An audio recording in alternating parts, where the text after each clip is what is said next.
क्या ये प्यार है?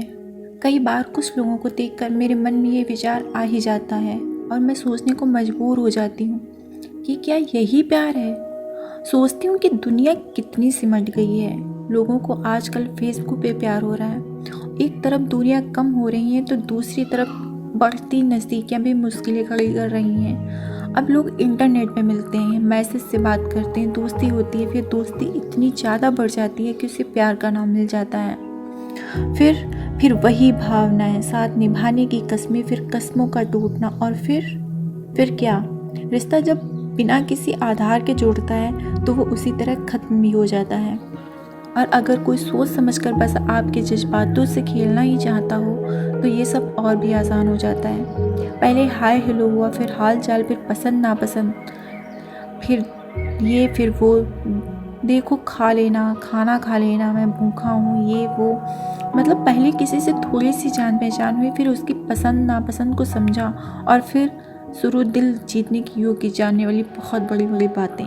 कभी कभी ये बातें इतनी लंबी हो जाती हैं कि पहले फेसबुक, फिर हमारे मोबाइल का एसएमएस पैक कब काम आएगा, फिर आवाज़ सुनने की तमन्ना हुई तो कॉल करके भी बात कर लेते। तो भैया अनलिमिटेड बातें जारी हैं। और इस वक्त उस लड़के से ज़्यादा आदर्शवादी, सिद्धांतवादी, सुयोग्य व्यक्ति दुनिया में कोई और नहीं। उस लड़के से ज़्यादा सुंदर, समझदार, सुशील कन्या कोई और नहीं। भले ही पड़े कि पहले किसी और के बारे में यही धारणा रही हो, क्या फ़र्क पड़ता है। कुछ दिन, महीनों निर्भर करता है कि कौन कितने वक्त तक साथ दे पाए। सब बहुत अच्छा चल रहा है, जैसे ज़िंदगी में कोई नई उमंग, कोई नया मकसद मिल गया हो। और फिर धीरे धीरे इन्हीं नज़दीकियों में दूरियां घर बनाने लगती हैं, क्योंकि दोनों में से कोई एक इंसान इस रिश्ते में उतना गंभीर नहीं होता है जितना कि किसी एक ने समझ लिया है। फिर सिलसिला जो होता है वो शुरू होता है किसी के काम में व्यस्त रहने का और किसी का इंतज़ार में पड़े रहने का।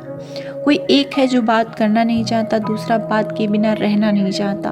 कोई एक है जो सच स्वीकार नहीं करना चाहता कि उसने कभी प्यार किया ही नहीं था, एक है जो ये सच समझना ही नहीं चाहता। सपने टूटते हैं, भावनाएं आहत होती हैं। सच है कि दुख तो बहुत होता है, कई बार तो नौबत जान देने की भी आ जाती है। लोग निराशा के अंधेरे में चले जाते हैं, डिप्रेशन, डॉक्टर की मदद लेनी पड़ जाती है। किसी की ज़िंदगी से विश्वास उठ जाता है, किसी का प्यार से और किसी का सकारात्मक सोच के लिए फिर से नई दिशा में कदम बढ़ाता है। पर निष्कर्ष ये है कि किसी कोई वाले बंदे ना तो पहले कुछ महान कार्य कर रहे थे और ना अभी। तो क्या ज़िंदगी में सबसे महत्वपूर्ण काम बस यही होता है कि किसी से प्यार करो, शादी करके घर बसा लो, नौकरी मिल जाए, बस सुकून से रहो? क्या इसके आगे कोई ज़िंदगी नहीं है? पहली बात तो ये कि इंसान की सही पहचान उसकी कही हुई बड़ी बड़ी बातों से नहीं, बल्कि उसके स्वभाव की छोटी छोटी आदतों से होती है। इसलिए अगर आप सिर्फ फेसबुक मैसेज या फ़ोन पे कहीं किसी से बड़ी बड़ी बातों पे विश्वास करके उसमें अपनी ऊर्जा का दर्जा देने जा रहे हैं ना, तो अपने जीवन में तो एक बार फिर से सोच लीजिए, क्या ज़रूरी है कि सच भी ऐसा ही होगा? जब आप किसी से मिले नहीं, किसी को जानते नहीं, तो सिर्फ उसकी बातों पे भरोसा करके अपनी भावनाएं उस इंसान के साथ जोड़ लेना क्या उचित होगा? और फिर क्या होगा जब उसकी बातें उसके चरित्र के विपरीत निकली? मुझे ये लगता है कि अच्छा बोलना बहुत आसान होता है, परंतु जो आप बोल रहे हैं उसे अपने स्वभाव में लाना और वैसा ही जीवन जीना बहुत मुश्किल होता है, बहुत मुश्किल होता है। और ये अपेक्षा आप किसी ऐसे इंसान से कर सकते हैं जिसकी अधिकांश समय बस आपको मैसेज करने में और आपसे बात करने में जा रहा है, और आपको इस बात पे कितना भरोसा है कि वो आपके सिवा किसी और से बात करने में इतना वक्त नहीं दे रहा होगा। दूसरी बात, जब आप किसी से बात करने में इतना वक्त दे ही रहे हैं तो क्या कभी आपने रुक कर ये सोचा है कि ये कितना उपयुक्त है? क्या आपको नहीं लगता कि जो वक्त आपने किसी भी फालतू बकवास या किसी से यूं ही ज़िंदगी की बातें डिस्कस करने में या जताने वाली सामान्य जैसी चीज़ों में, खाना खाया, ये नहीं किया, वो नहीं किया, मतलब आपने अपना तो कीमती वक्त इन बातों को करने में दे दिया, क्या इसका इससे बेहतर कोई उपयोग नहीं हो सकता था? यही सब बातें बेईमानी लगती हैं जब मालूम चलता है कि आप जिसे अपनी ज़िंदगी की सबसे बड़ी खुशी समझ बैठे थे, असल में वो इंसान सिर्फ आपके जज्बातों का फ़ायदा उठा रहा था। और फिर इतना ज़्यादा वक्त आप किसी और पे बर्बाद करने की जगह खुद पे ही दें तो क्या ज़्यादा बेहतर नहीं होगा? पहले इंटरनेट चाहिए होता है स्कूल कॉलेज के प्रोजेक्ट के लिए, और फिर इस्तेमाल होने लगता है सोशल नेटवर्किंग साइट्स के लिए, चैटिंग के लिए। मैं ये नहीं कह रही कि ये पूर्णतः गलत है, ना ही मैं इंटरनेट या सोशल नेटवर्किंग साइट्स के खिलाफ हूँ। पढ़ाई के साथ अन्य चीज़ों के लिए इंटरनेट का इस्तेमाल गलत नहीं है, और ना ही किसी से सोशल नेटवर्किंग साइट से दोस्ती करना गलत है, और ना ही किसी से चैटिंग करना गलत है। परंतु अधिकता हर चीज़ की बुरी होती है। किसी को बिना जाने समझे उस पर अंधा विश्वास कर लेना गलत है, वो भी जब इससे आपकी भावनाएं जुड़ी हों। बहुत आसान होता है किसी की पसंद नापसंद को समझना और फिर उसी के अनुरूप बात करना। अगर सामने वाली के इरादे नेक न हो और लोग इसे प्यार समझ लेते हैं, ओह माय गॉड, उसकी पसंद मेरी पसंद से कितनी मिलती है, we are made for each other. अरे भैया, कुछ पसंद सबकी कॉमन होती हैं, तो क्या हुआ अगर मुझे एकांत में रहना पसंद है और आपको भी, और फिर सामने वाले ने तो बहुत अच्छे से आपकी हर पसंद का निरीक्षण भी किया है ना। धीरे धीरे यही सब बातें इतना गंभीर रूप ले लेती हैं कि उनसे बाहर निकलना बहुत मुश्किल हो जाता है। उस पर सहयोग देते हैं प्यार के मिलन जुदाई के संदेशों से भरे मैसेज। आजकल के टीवी सीरियल और मूवीज़ सब ऐसा दिखाते हैं जैसे दुनिया में प्यार करने और शादी करने से ज़्यादा ज़रूरी कोई और काम नहीं रह गया। मूवीज़ की तो बात ही ना करें, उनका लेवल थोड़ा ज़्यादा ही हाई हो जाता है। पर हमारे टीवी सीरियल्स कम नहीं है। पहले शुरुआत होती है एक गरीब से किसी सामाजिक समस्या को लेकर, फिर उस गरीब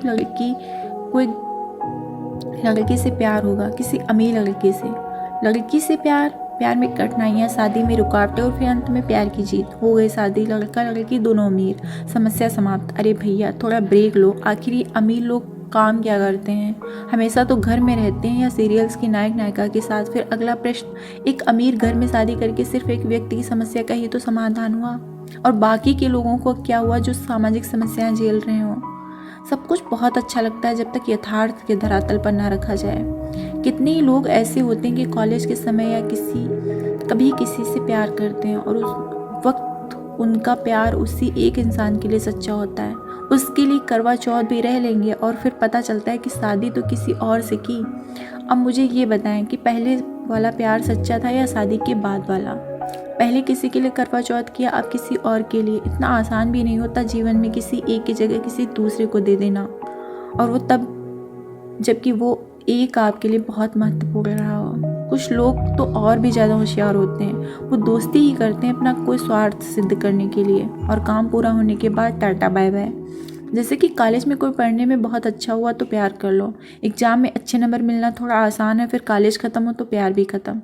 ऐसे ही और भी कई उदाहरण देखने को मिल जाएंगे। कुछ ऐसे भी होते हैं जिनका प्यार बहुत मजबूत होता है, वो शादी भी करते हैं, फिर शादी के 2-3 साल बाद पता लगता है कि किसी और से इससे भी ज़्यादा सच्चा प्यार हो गया, तो भैया तलाक भी कर लेते हैं। जितने लोग उतनी कहानी, और सबकी कहानी वही। मैं ये नहीं कह रही कि सबको प्यार में धोखा मिलता है या सबका प्यार झूठा होता है, बस कभी इंसान गलत मिल जाता है, कभी मंजिलें अलग हो जाती हैं, और कभी परिस्थितियाँ विपरीत हो जाती हैं। कभी विधि का विधान कुछ और होता है और हम कुछ समझ रहे होते हैं। प्यार तो एक बहुत खूबसूरत एहसास है जो कभी सभी को महसूस होना ही चाहिए। प्यार इतना छोटा शब्द नहीं है जो किसी एक इंसान या किसी एक रिश्ते पे ही सिमट जाए। प्रेम तो बहुत पावन होता है, पवित्र होता है। सबसे पहले तो आप अपने माता पिता से प्रेम करना सीखिए, फिर अपने आप से, फिर अपने परिवार के हर सदस्य से जिन्होंने हर वक्त आपका साथ दिया है, इतना साथ दिया है। फिर अपने आसपास के हर जीव से, हर पेड़ पौधे से, हर चीज़ से प्रेम करके देखिए। सच मानिए एक अद्भुत अनुभूति होगी। और जब आप प्रेम का सही अर्थ समझने लगेंगे ना, तो अपने लिए एक जीवन साथी चुनें।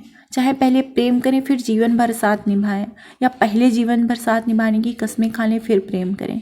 किसी को प्रेम करना इतना कठिन नहीं है। उसके लिए आपको किसी की पसंद नापसंद, व्यवहार, आदतों, विचारों का निरीक्षण करना पड़े। और फिर प्यार तो अंधा होता है, जो सोच समझ कर किया जाए वो प्यार नहीं होता।